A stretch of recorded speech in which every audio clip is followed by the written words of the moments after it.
Hey everyone, this is Quinn from Quinn's Cars, and today we have a really special car that not only looks great, but is one of the most low maintenance, high reliability, and dependable cars you can buy today. It's the 2013 Toyota Camry, the 7th generation. Let's check it out.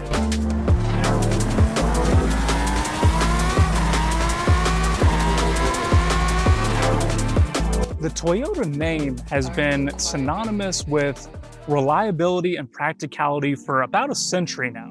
But it wasn't until the 1980s that the Toyota Camry came into the market, specifically 1983 when it came into the US market, and it was created as a vehicle that was supposed to be reliable, low maintenance, and as time went on, the 90s is really when it started to hit its max popularity, and people really started to appreciate it for its extreme reliability, its practicality, and for its good-looking appearance. This one being the 7th gen, there are different options that the Camry provides where you can get a hybrid, you can get the V6 option, get a little bit more power, or you can get this one. This is the LE 4-cylinder 2.5 liter option. Now, if you're trying to get a daily driver that is something that is going to prioritize mileage, then I would get the 4-cylinder or the hybrid. If you want something a little bit sportier for your daily driver, I would get the V6 option.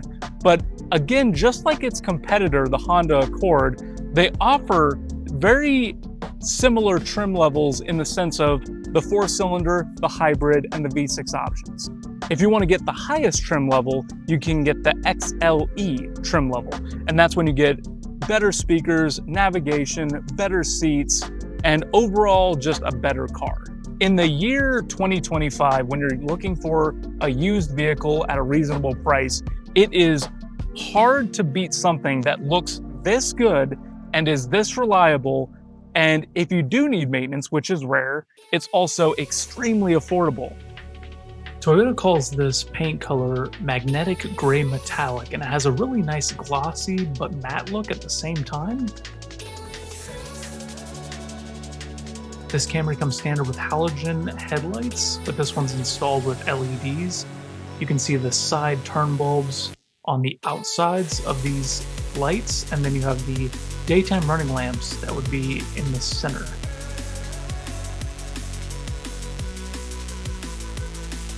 It has a really nice chrome housing with a really angular, aggressive look.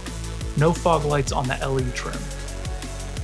I really like this chrome grille setup. It has a very Lexus-like appearance. And you got that Toyota badge right in the center.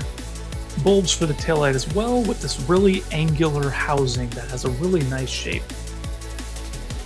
The side profile of this car is really sporty and luxurious, especially with these black hubcaps. They really add a nice contrast to this gray paint. This one being the LE trim, it has 16-inch steel wheels. Running from wheel to wheel, you see that chrome trim that's running across the side, and then along the window, there's this chrome trim as well that gives it a really nice attention to detail for a Toyota Camry. This one being the LE model, it has a 2.5 liter inline 4-cylinder with 178 horsepower put into a 6-speed automatic, and then you're going to get 28 miles per gallon combined, 25 in the city, 35 on the highway. 170 pound-feet of torque too, so you're going to get a decent amount of punch out of that 178 horsepower.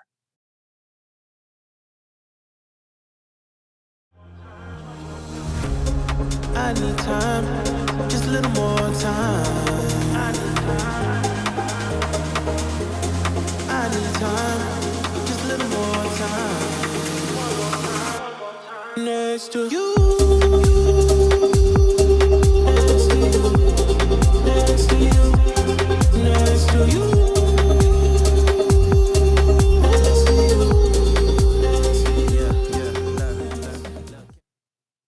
The doors are not going to be the most luxurious thing about the interior of this car.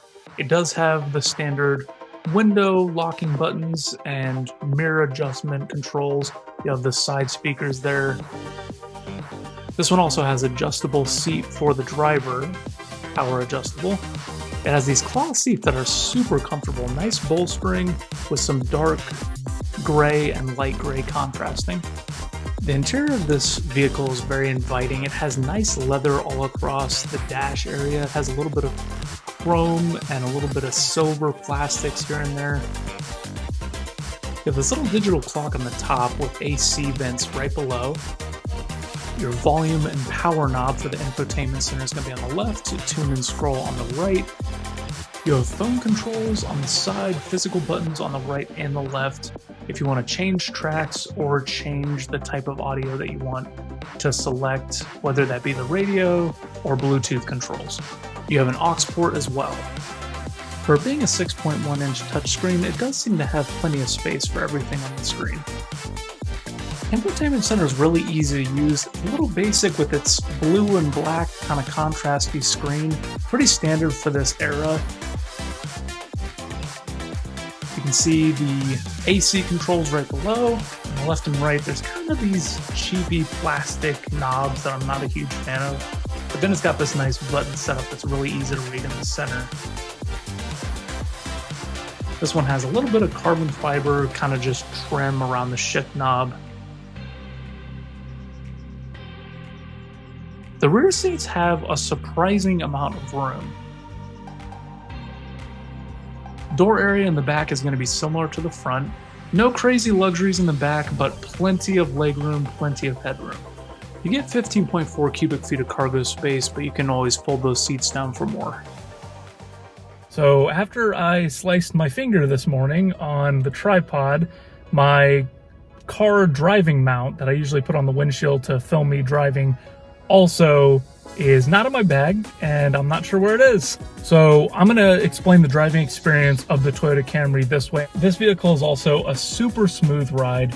When you're driving down the road, the suspension does a really good job of not only handling corners, even though that's not necessarily the purpose of this car, it is meant to be the more sporty version of the Corolla, and I think that they did a perfect job of amping it up a little bit, but keeping the same reliability of a Corolla.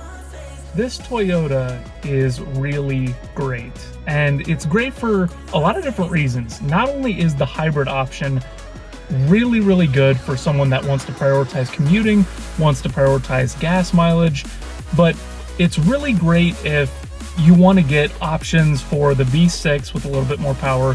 The biggest point here too is the value that you get for the money.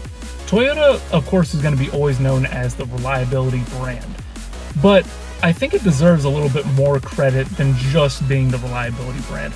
I mean, when you get in here, especially when you're comparing it to the Honda Accord being its main competitor, not only with reliability, but with options as well, because the Honda Accord has the V6 option, the hybrid option, and the 4-cylinder option at their different trim levels.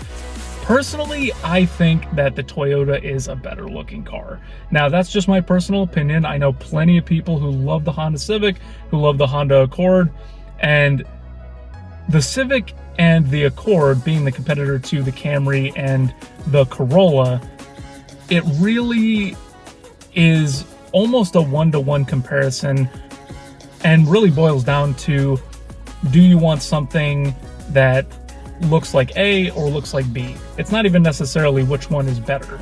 The horsepower is extremely similar. Interior and exterior have positives on both sides. I do think that the front end of this car looks very sporty and very aggressive. I think Honda does a good job of making something that is a little bit more luxurious looking, a little bit more bulky, a little bit more kind of muscular. This one has that very like JDM influence that you can feel in its styling, that it's trying to be a little bit more aggressive and just a little sprinkle of exotic looking. You can find these for anywhere from $10,000 to $12,000, and in today's market, with how affordable the maintenance is and how good looking this car is and how customizable it is.